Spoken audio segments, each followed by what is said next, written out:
Trouver la musique parfaite pour un projet. On a tous connu ce casse-tête, pas vrai? Il faut qu'elle soit abordable, légale et surtout qu'elle colle pile poil à l'émotion qu'on veut faire passer. Une recherche qui peut prendre des heures et des heures. Alors imaginez un instant qu'une machine puisse composer cette bande-son idéale, juste pour nous, en quelques clics. Eh bien, c'est exactement ce qu'on va explorer ensemble aujourd'hui. Alors, voilà notre programme. On va commencer par décoder un peu la science qui se cache derrière tout ça. Ensuite, on mettra les mains dans le cambouis avec l'outil Beethoven AI. On verra aussi pourquoi c'est une petite révolution pour les créateurs de contenu, avant de se poser une question un peu plus large. Est-ce que l'IA est notre nouveau partenaire créatif? C'est parti pour un voyage de la théorie à la pratique. Allez, on plonge directement dans le vif du sujet. Parce qu'avant de créer, c'est toujours mieux de comprendre. Comment un ordinateur peut-il bien saisir quelque chose d'aussi humain que l'émotion dans la musique? La réponse est assez fascinante. Et tout ça, ça se passe au cœur de la science. C'est la question que tous les créateurs se posent à un moment ou à un autre. On a cette scène magnifique, qu'elle soit triste, joyeuse, pleine de suspense. Et là, on passe des heures à fouiller des bibliothèques musicales pour trouver le morceau qui colle. Et bien souvent, on ne trouve pas. Eh bien, c'est précisément ce problème que la technologie cherche à résoudre.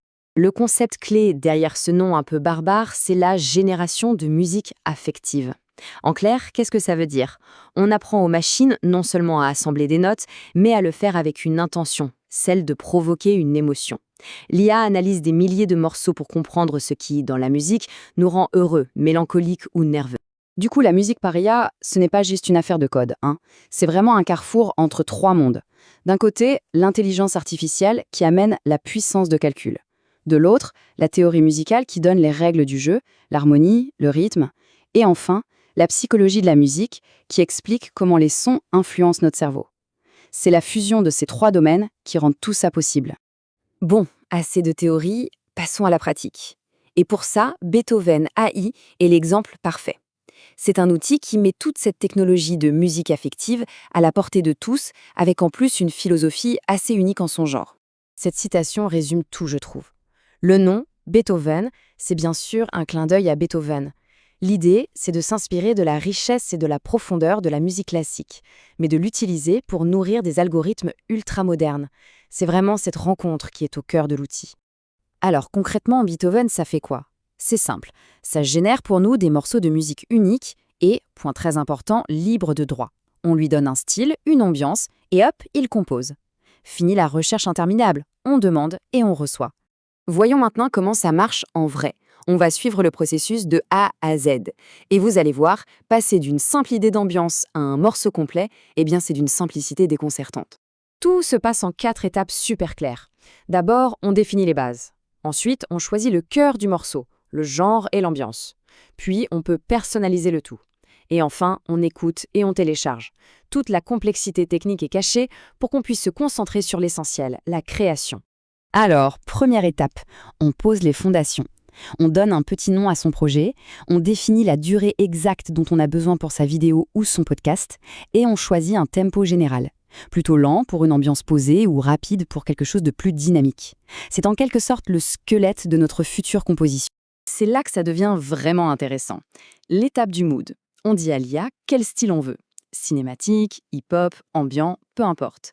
Et surtout, on lui précise l'émotion dominante. Est-ce qu'on veut quelque chose de joyeux, d'entraînant, ou au contraire de plus mélancolique? C'est vraiment le cœur du processus créatif.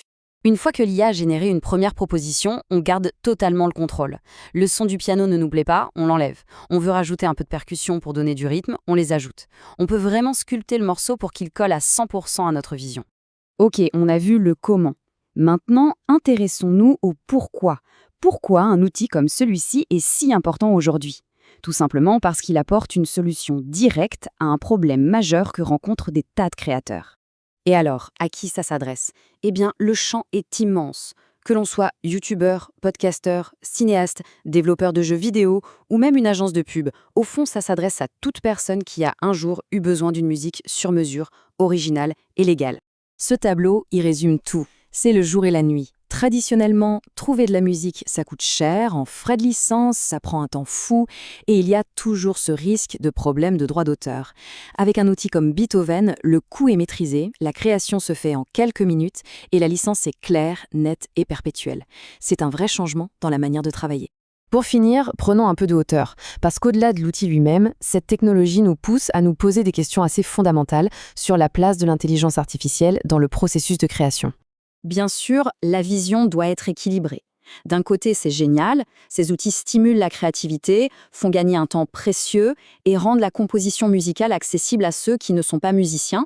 De l'autre, ça pose des questions légitimes sur notre dépendance à la technologie, sur l'authenticité de l'œuvre et bien sûr, sur le fait que l'accès complet reste payant. Finalement, la vraie question est peut-être là. Est-ce qu'on doit voir l'IA comme un compositeur qui nous remplace ou plutôt comme un tout nouvel instrument incroyablement puissant qui nous augmente? La réponse qu'on donnera à cette question pourrait bien définir le futur de la musique.